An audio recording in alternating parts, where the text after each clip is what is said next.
بسم اللہ الرحمن الرحیم۔ السلام علیکم ورحمۃ اللہ وبرکاتہ۔ ریئل ہیلتھ کیئر ٹپ سے آپ کا دوست ڈاکٹر محمد ندیم۔ امید کرتا ہوں آپ سب خیریت سے ہوں گے۔ دوستو، جیسے کہ پوری دنیا میں پہلے سے ہی خوف و ہراس پھیلا ہوا ہے کرونا وائرس کو لے کے، یہ کرونا وائرس نے ہی پہلے سے پوری دنیا کو ہلا کے رکھ دیا ہے۔ ایسے حالات میں اب جو نیا جو ہے ہمارے ملک پاکستان میں اللہ کی طرف سے عذاب آیا ہوا ہے، میں اس کو عذاب سمجھتا ہوں۔ آپ لوگوں کے نزدیک جو بھی ہو، فی الحال جو میرے نزدیک ہے، میں نے جو مناسب سمجھا میں بات کر رہا ہوں۔ ابھی وہ وقت آ چکا ہے کہ ہمیں فکر کر لینی چاہیے ان کوتاہیوں کی، ان برائیوں کی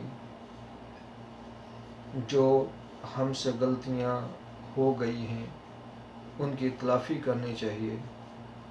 اپنے ارد گرد دیکھنا چاہیے کہ ہم نے کس کے ساتھ جو ہے زیادتی کی، کس کا حق کھایا،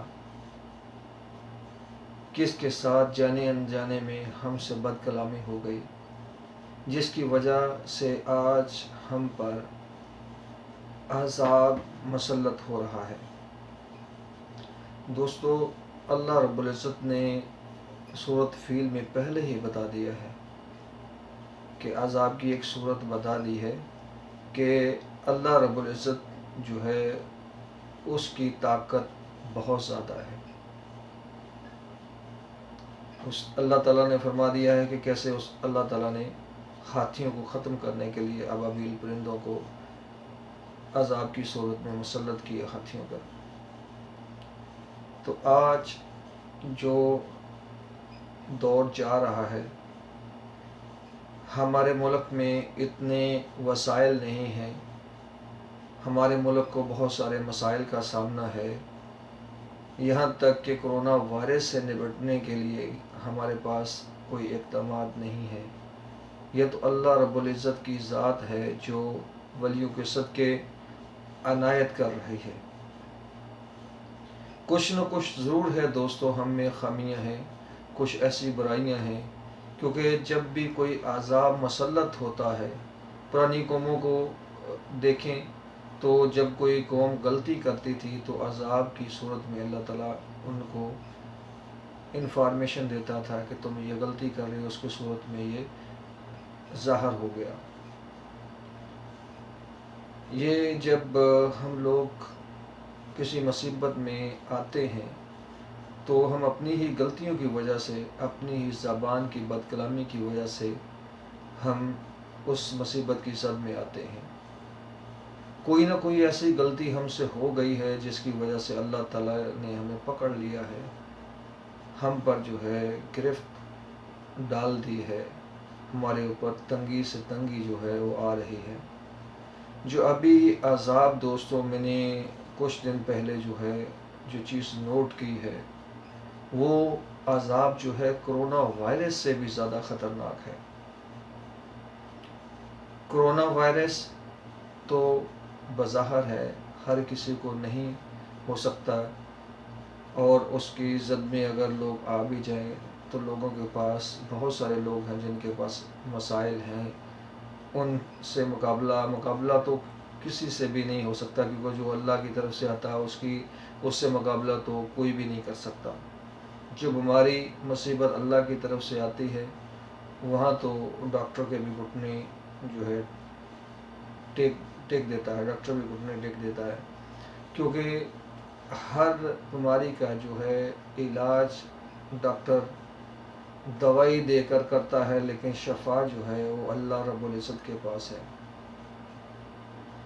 یہاں میں یہ بھی بتاتا جاؤں کہ مایوسی جو ہے وہ گناہ ہے، مایوس نہیں ہونا چاہیے، کیونکہ اللہ تعالیٰ نے یہ ہمیں سبق دیا ہے کہ ہم اس کے نزدیک ہو جائیں، اس سے محبت کرنے والے بن جائیں۔ جو ہم میں غلطیاں کوتاہیاں ہیں، ہم جو اعمال چھوڑ چکے ہیں، دنیاوی آسانیوں کے پیچھے بھاگ رہے ہیں ان سے نجات حاصل کر لیں اور اصل جو ہمارا مقصد ہے دنیا میں آنے کا اس کی طرف ہم چلے جائیں۔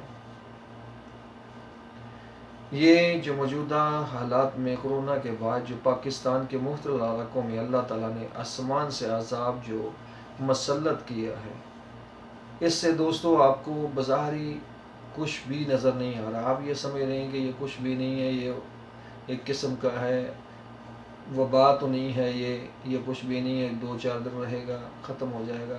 لیکن کبھی آپ نے یہ سوچا ہے کہ اس عذاب سے ہم لوگوں کو کون سے مسائل کا سامنا کرنا پڑ سکتا ہے؟ کرونا وائرس میں جو مسائل کا سامنا ہمیں تھا، لاک ڈاؤن کی شکل میں ہماری معیشیت کو نقصان پہنچا، بہت سارے مزدور طبقے کو اس کا نقصان ہوا کیونکہ وہ گھروں میں محصور ہو کے رہ گئے۔ ان کے لیے کھانے کے لیے جو ہے وہ تنگی ہو گئی، ان کو باہر نکلنا پڑا، حکومت کو بھی تھوڑی نرمی کرنی پڑی۔ لیکن یہ جو ابھی عذاب ہے جو ہمارے فصلوں پر اللہ تعالیٰ نے مسلط کیا ہے، ٹڈی دل کے نام سے جو فیمس ہے، مشہور ہے پاکستان میں، تو یہ ہماری فصلوں کو دوستوں نقصان کر رہا ہے، جس سے قحط سالی آنے کا خطرہ ہے۔ اگر ہماری فصل نہیں ہوگی تو ہم کہاں سے کھائیں گے؟ ابھی کپاس پہ ہے، پھر گندم آ جائے گی، اس پہ یہ مسلط ہو جائے گا، تو ہم کیا کریں گے؟ ہمیں کیا کرنا چاہیے؟ اس سے بچنے کے لیے اللہ سے توبہ کرنی چاہیے اور اللہ سے معافی مانگنی چاہیے اور اللہ تعالیٰ سے دعا کرنی چاہیے کہ اللہ تعالیٰ اپنے یہ عذاب ہم سے ہٹا لے۔ ہم اتنی طاقت نہیں رکھتے کہ ہم ان کا مقابلہ کر سکیں۔ بہت سارے لوگ یہ کہتے ہیں کہ ہم ان سے مقابلہ کریں گے، فلاں کریں گے۔ یار اللہ کے بندے کیا کر سکتے؟ ہم کچھ بھی نہیں کر سکتے، کیونکہ اللہ کے آگے ہر انسان، جن، پرندے سب بے بس ہیں، کیونکہ واحد ذات وہی ہے جس کا کوئی شریک نہیں ہے۔ اللہ رب العزت کی ذات واحد ہے، کیونکہ اللہ تعالیٰ نے قرآن پاک میں بھی صاف صاف بول دیا ہے، قل هو اللہ احد اللہ الصمد لم یلد ولم یولد ولم یکن لہ کفوا احد۔ تو پھر ہم میں کیا طاقت ہے، ہماری کیا اوقات ہے کہ ہم کسی چیز کا مقابلہ کر سکیں؟ بس ہمیں اس سے رحم کی اپیل کرنی ہے، وہ غفور الرحیم ہے، وہ ذات معاف کرنے والی ہے۔ آج ہمیں موقع دیا ہے اللہ تعالیٰ نے کہ ہم اپنے گناہوں کی معافی مانگ لیں، حقیقت کو پہچان لیں۔ دنیا کی بھاگ دوڑ جو ہم کر رہے ہیں وہ ہمارا اصل مقصد نہیں ہے۔ دین کی طرف چلے جائیں، نماز کی پابندی کریں،